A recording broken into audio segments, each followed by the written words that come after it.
We ended up on enemy territory. And no, I wasn't planning to go there. Hi, it's Elvira. If you don't just want to learn French, but actually start hearing it, stick with me. Today's story has a light romantic twist, a pinch of humor, and that unmistakable French vibe.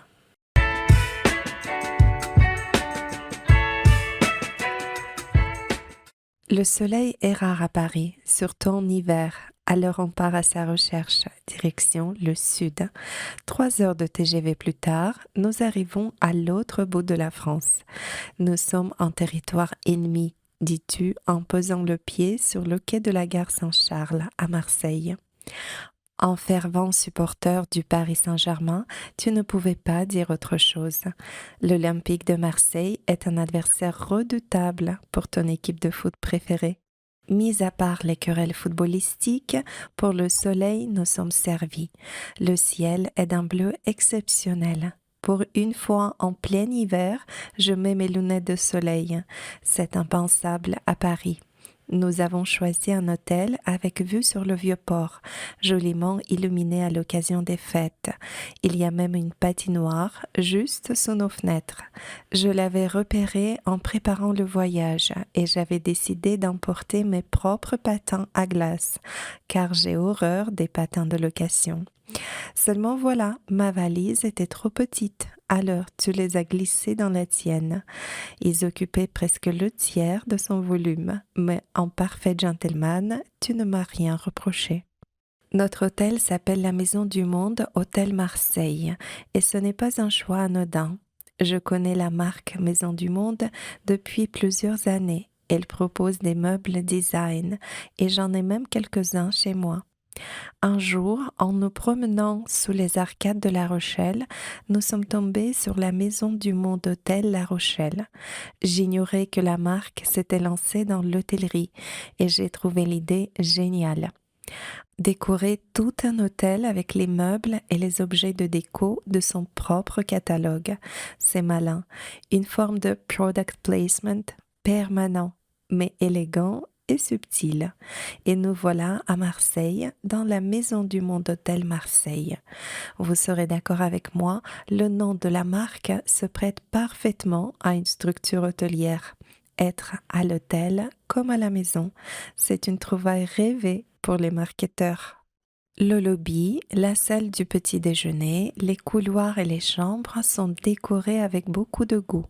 Le design est soigné, peut-être un peu chargé en éléments végétaux et animaliers, mais c'est la signature de la marque. Je ne regrette absolument pas notre choix. J'aime beaucoup cette fusion de concepts, l'hôtellerie et la vente de meubles. Ça bouscule les attentes et ça surprend. Nous avons la chance d'avoir une chambre située à un étage élevé, avec une vue splendide. Tu plaisantes en disant qu'ainsi, nous sommes plus proches du 7e ciel.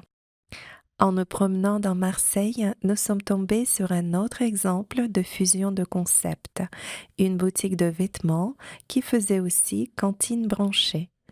À travers la vitrine, on distinguait à gauche une rangée de portants remplis de vêtements et à droite une rangée de tables où l'on pouvait s'installer pour manger un snack ou simplement boire un thé ou un café. Tu as trouvé le concept génial pour les couples qui font du shopping ensemble.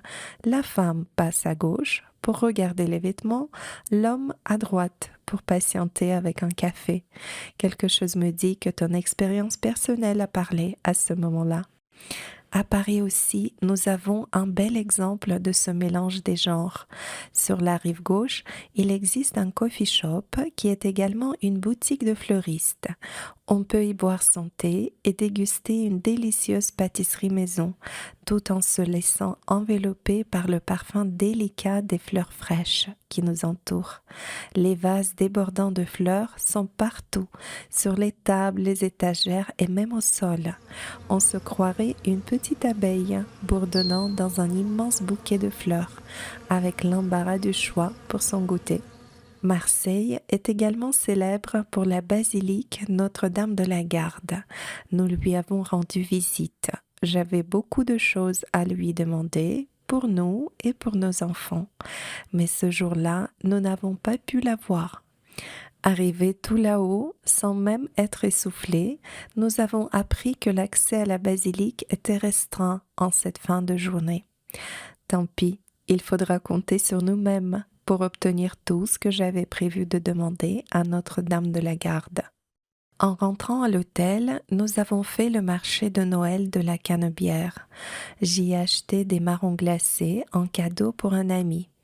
À tes yeux, c'était parfaitement inutile. Il suffisait d'acheter des marrons tout court, puisque avec le froid ambiant, ils auraient été glacés de toute façon. J'adore ton humour. Le jour du départ est arrivé et nous n'avions toujours pas anticipé les cadeaux pour les enfants. Heureusement, nous sommes tombés sur un joli concept store rue de la République. C'est le genre de magasin où la sélection est si bien pensée, esthétique, sophistiquée et joliment présentée qu'on a envie de tout acheter.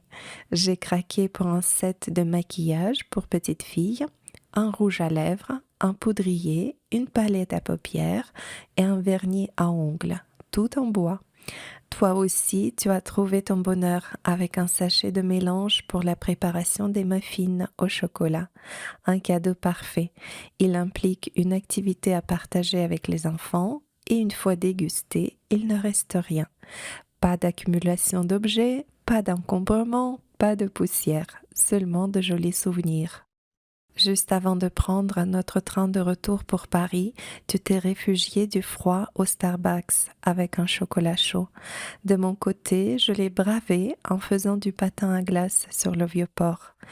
Dans le TGV, nous avons terminé les derniers épisodes de la dernière saison d'Emily in Paris. Marseille est chouette, mais Paris coule désormais dans nos veines, tout comme pour Emily, qui ne l'échangerait ni contre Rome, ni contre la douce province italienne.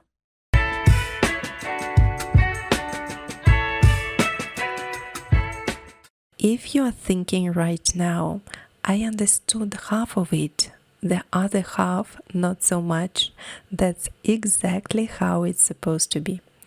In the Entre les Lignes, Between the Lines Club, I break this episode down with audio, text, and all the nuances of real spoken French. So you don't just understand it, but actually start to feel the language. The link is in the description if you want to dive deeper.